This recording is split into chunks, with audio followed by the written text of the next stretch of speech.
Pasukan Pertahanan Israel atau IDF mengalami kekalahan di berbagai sisi saat menghadapi Hizbullah pada Selasa 30 April 2024. Setidaknya 6 operasi yang diluncurkan Hizbullah tepat sasaran dan membuat IDF kalang kabut.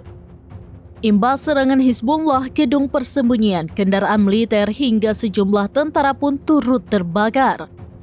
Dilansir dari Al-Mayadin, hal itu telah dikonfirmasi oleh pasukan Hizbullah dari Lebanon. Menurut Hizbullah, pasukannya telah menyerang 6 posisi Zionis dalam 24 jam.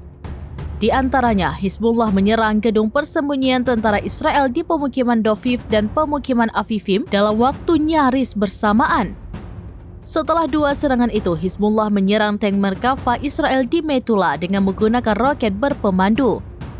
Hizbullah mengklaim serangan itu membuat tentara yang ada di dalamnya turut tewas terbakar.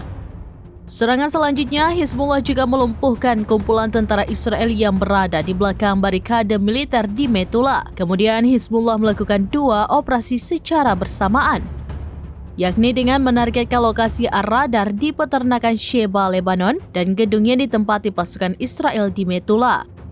Lalu Hizbullah melanjutkannya dengan meledakkan kendaraan militer Israel di segitiga Yiftah Ramot Naftali. Terakhir, Hizbullah melawan pasukan Israel yang melakukan pengintaian di sebelah barat situs Jal Al-Alam dengan peluru artileri.